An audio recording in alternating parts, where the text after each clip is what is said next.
السلام علیکم جی. پاکستان کے اندر جب صدر بنے جناب آصف علی زرداری صاحب تو ایک بینک بنایا گیا. کیوں بنایا گیا, کیسے بنایا گیا, اس کو ہم پھر کسی وقت کے لیے چھوڑ دیتے ہیں. ایک بینک بنایا گیا سمٹ بینک.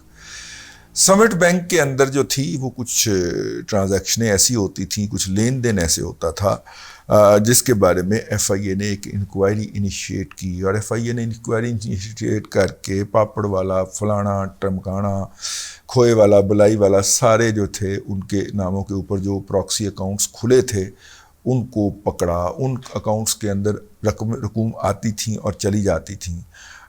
ان رقوم کا سراغ لگایا اور یوں آصف علی زرداری صاحب پہ ایک کیس بنایا. آصف علی زرداری صاحب نے بڑی مشکل سے بتایا کہ یہ سارا کچھ جو کر رہا تھا یہ ایک اومنی گروپ کر رہا تھا جس کے پیچھے آصف علی زرداری صاحب تھے. اومنی گروپ کے جو سربراہ تھے انہوں نے اپنی قربانی دی اور کہا کہ جی آصف علی زرداری سے میرا کچھ لینا دینا نہیں ہے, یہ سارا کام میرا اپنا, یہ سارے کرتوت میرے اپنے. آصف علی زرداری صاحب سائٹ پہ ہو گئے ہوئے ہیں لیکن بہرحال ان کی جان نہیں چھوٹ رہی اس سے. لیکن میں جس بات کی طرف آپ کو لے کے آنا چاہ رہا ہوں, سمٹ بینک بند ہو گیا. سمٹ بینک کو سربراہی کرنے والے حسین لوائی 2 سال جیل میں رہے اور انہیں 2 سال کے بعد جا کے ضمانت پہ رہائی نصیب ہوئی. وہ بھی مطلب کہ اپنے جا آ گئے تھے اس وقت تک. ٹھیک ہے, اس وقت سمٹ بینک کا اور اس کے ساتھ سندھ بینک بھی اٹیچ تھا. 2015 والی رپورٹ کو یاد کر لیں جو کہ اسٹیٹ بینک آف پاکستان نے بھی جمع کی ہے. اسٹیٹ بینک آف پاکستان اور ایف آئی اے نے مل کے کی تھی. اس کے اندر جو اس کی ٹرانزیکشنیں تھیں ان کو ذرا یاد کر لیں. اور وہ رپورٹ جو تھی اگرچہ اسحاق ڈار نے اس کے اوپر عمل نہیں کیا اس طرح سے جس کا اس کو کرنا چاہیے تھا, لیکن محکمے کے اندر کیا ہوا کہ وہ جو لوگ سمٹ بینک اور سندھ بینک میں کام کرتے تھے اب وہ لوگوں کے, آڑتیوں کے, ذمہ داروں کے پرائیویٹ منشی ہیں. ان کو کسی نے بینک کے اندر جاب نہیں دی. میری بات پہ ذرا آپ نے غور رکھنا ہے. اس کے بعد کتنے بندے پکڑے گئے اس کے اندر انویسٹیگیٹ ہوئے؟ 30,000. اور 30,000 بندوں میں سے یہ پاپڑ والا اور یہ سارے ملے تھے نا, یہ سکین ہوئے تھے. 30,000 بندے انویسٹیگیٹ ہوئے اور اس کے نتیجے کے اندر وہ کیس اتنا پھیلا ہوا ہے کہ اس کو زرداری صاحب کو اگر اس میں سے اور اومنی گروپ کو اگر اس سے نہیں نکالا جا سکتا, اتنا سٹرونگ کیس ایف آئی اے نے بنایا ہوا, جو نکالے گا وہ خود اڑ جائے گا. وہ جو ایف آئی آرز کٹی ہیں اور ان کے ساتھ ڈاکومنٹری ایویڈنس لگی ہوئی ہے. بہرحال جنہوں نے بھی بنایا ہم ان کو چونکہ ذاتی طور پہ جانتے ہیں اس لیے ہمیں اس کیس کی سینسٹیوٹی کا پتہ ہے. اور جب میں اٹھایا گیا تھا تو اس وقت وہ کیس بن رہے تھے, میں آپ کو بتاؤں. اور ظاہر میں ایف آئی اے کی کسٹڈی میں تھا اور وہاں پہ میرے علم کے اندر ہور تو اڈا کی خیال ہے کہ وہ مینوں شہباز گل علی کرن ڈے سن, وہ اپنے فین بھی شامل سن, دادا پوتا شو دے پڑھن والے. ٹھیک ہے, انہوں نے پھر جناب گھر سے کھانے منگوا کے ہماری خدمت کی تھی. اور کھانا مٹن پنیا ہوا مٹن منگوا گیا, میرا پہلا بلڈ پریشر ہائی ہو جائے گا. نہیں دادیو کھاؤ.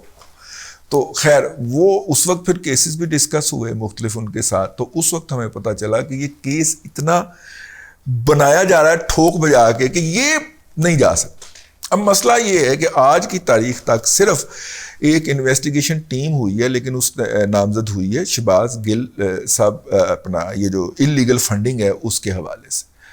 انلیگل فنڈنگ پہ بات کر رہا ہوں میں. انلیگل فنڈنگ کے حوالے سے صرف نامزد ہوئی ہے, ایک آنے کا کام نہیں کیا. حالانکہ سب سے پہلے ان لوگوں کے ایڈریس اور ڈیٹا جو ہے جو کہ پی ٹی آئی نے خود فراہم کیا ہے وہ حاصل کیا جائے. اگر وہ پاکستان کے اندر ہیں تو ان کو تو طلب کرنا کوئی بڑی بات نہیں ہوگی, لیکن اگر وہ بیرون ملک ہیں تو وہ جو معاہدہ موجود ہے اس کے تحت آپ کسی بھی ملک کو ریکویسٹ بھیج سکتے ہیں کہ یہ بندے نے انہوں نے اس ادارے کو پیسہ دیا ہے, یہ ادارہ 1 سال پیسے لینے کے بعد بند ہو گیا آپ کے سسٹم کے اندر, تو ہمیں بتائیے کہ یہ کس وجہ سے بند ہوا. اس کے بعد یہ جو بندے ہیں جنہوں نے اس کو پیسے دی تھے ذرا ان کو تو انویسٹیگیٹ کیجیے. اب ہوتا کیا ہے وہاں پہ؟ ہوتا وہاں پہ یہ ہے کہ $10,000 اگر آپ سال کا کماتے ہیں, میں مثال کے طور پہ بات کر رہا ہوں, تو 10,000 تک ٹیکس جو ہے وہ 10% ہے. لیکن جیسے ہی $10,000 $1 ہوتا ہے تو اس پہ ٹیکس جو ہے وہ 20% ہو جاتا ہے. تو آپ کیا کرتے ہیں کہ آپ وہ بڑی بریکٹ سے بچنے کے لیے $1,000 جو ہے وہ اٹھا کے تو شوکت خانم کو ڈونیٹ کر دیتے ہیں اور وہاں پہ بھی بڑی بیجا ہو جاتی ہے. تو یوں آپ اپنا وہ جو $1,000 بچا لیتے ہیں. دیکھیں نا, 10,000 کے اوپر 10% ٹیکس تھا. $10,000 سال کی آپ کی انکم ہے, اس پہ لگنا تھا 1,000 ٹیکس. ٹھیک ہے.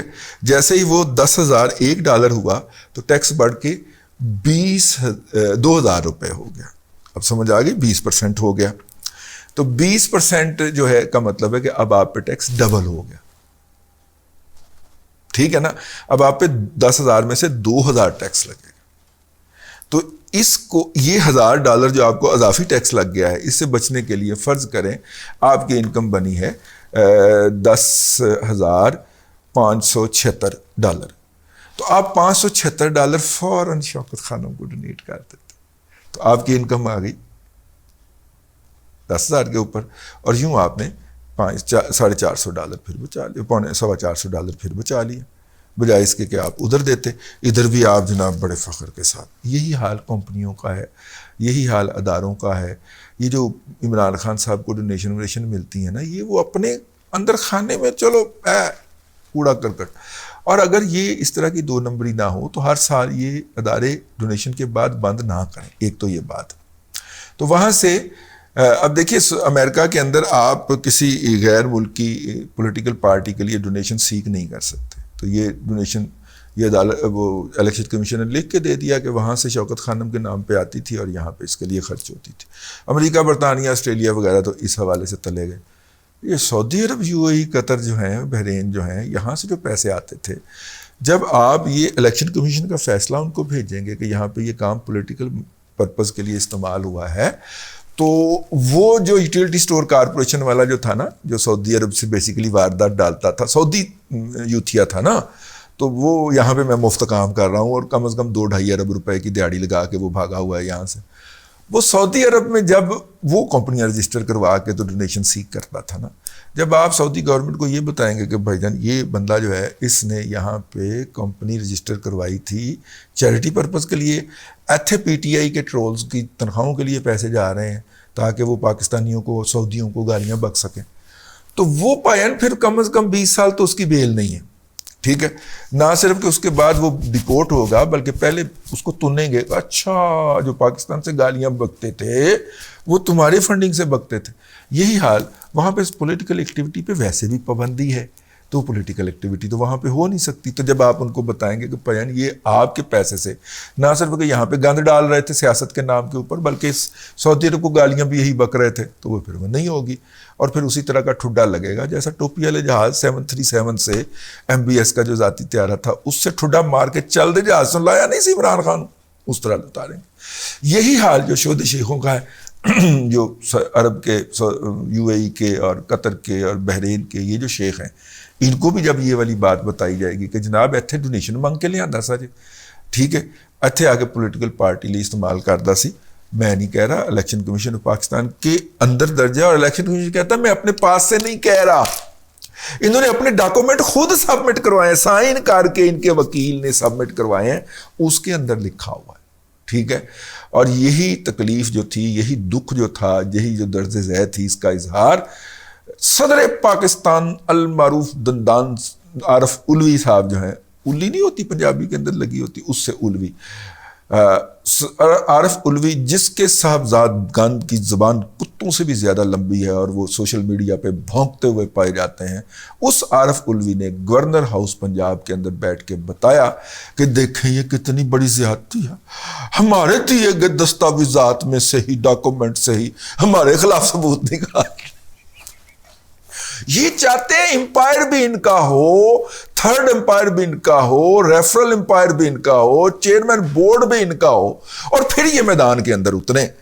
بھائی تم نے جو ڈاکومنٹ دیے ہیں خود دیے ہیں, اب ان کا عارف الوی بھی مان رہا ہے, اور ادھر نہ تو بھی 3 کمپنیاں ہی ہیں جعلی کمپنیاں, جس کے اندر اس نے پیسہ منگوایا اور پیسہ نکال کے ہضم کر لیا, گڑپ کر لیا. ٹھیک ہے.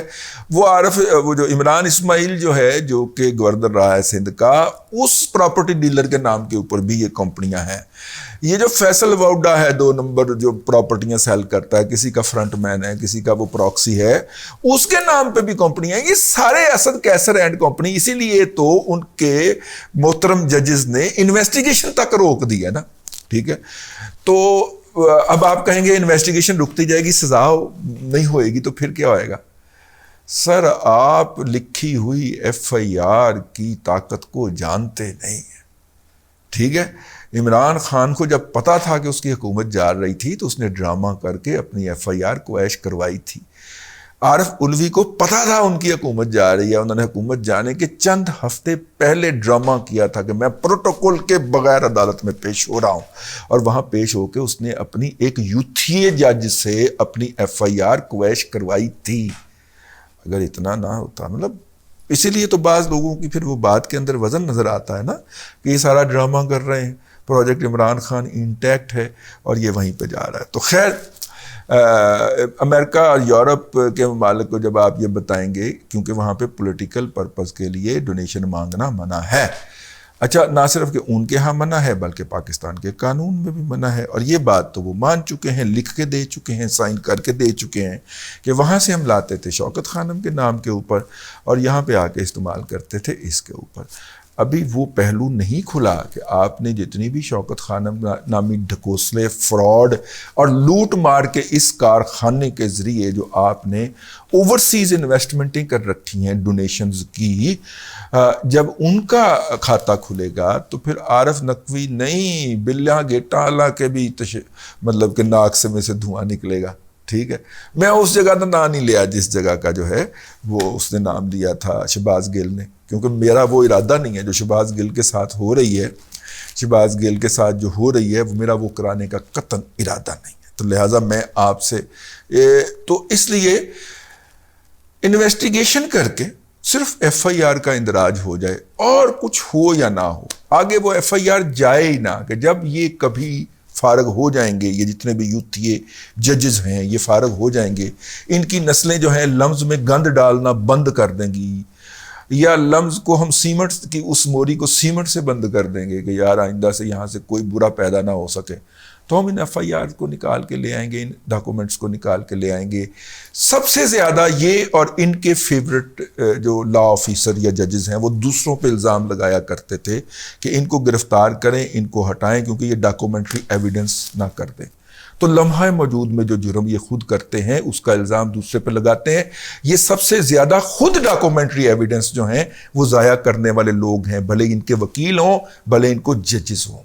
ٹھیک ہے, اور آپ کو پتہ ہی ہے کہ کس طرح ڈاکومنٹری ایویڈنس کو اوور لک کر کے اس بدبخت ناصور نے, ثاقب ناصور نے اس کو صادق اور امین ڈکلیئر کیا ہے. ابھی اس کو کیڑے پرنے ہیں, اس نے خدا کے رب کے دو جو القابات ہیں ان کی بے حرمتی کی اور توہین کی. اس نے وہ توہین رسالت کا مرتکب ہوا. اس نے صادق اور امین جیسے معزز پاک اور پوتر نام کو پاکستان کے معاشرے کے اندر ایک مذاق کا موضوع بنایا. ایسے لوگوں کی جو ہوتا ہے نا وہ مطلب کہ وہ آسان نہیں ہوتا. ہاں بس اب تک کے لیے اتنا ہی. تو چاچو اور کچھ بھی نہ کرے, اگر صرف ایف آئی اے کی ٹیم کو ہفتے بعد بلا کے پوچھنا شروع کر دے کہ پائن اب کی کیتا جائے. Documentary evidence state bank of Pakistan کی اور عدالت کے اور پی ٹی آئی کی دی ہوئی ان کے پاس ہے, انہوں نے صرف اس کا فورینزک کرنا ہے, ان اصلی ڈاکومنٹ کے اوپر بنیاد بنا کے ایک عدد ایف آئی آر کاٹنی ہے بس. ہم آپ سے اور کچھ ایکسپیکٹ نہیں کر رہے. آپ اس ایف آئی آر کے اوپر چلان جو ہے وہ قطعاً عدالت میں سبمٹ نہ کروائیے. جب کبھی ہوگا وہ اللہ اپنا وقت لے کے آئے گا جب ہو جائے گا, لیکن کم از کم چاچو کچھ تھوڑی سی کر کے اتنا کام تو کر لیجیے گا, کو خدا کا خوف کیجیے. تو خیر یہ ایک کافی دنوں سے ڈیو تھا میرے اوپر, پھر فرمائش بھی آ گئی تو میں نے کہا کہ اس کے اوپر کو تھوڑا سا توجہ دلا دی جائے. اب تک کے لیے اتنا ہی. اللہ تبارک و تعالیٰ آپ کو آسانیاں عطا کرے اور آسانیاں خلق خدا میں تقسیم کرنے کی توفیق عطا کرے.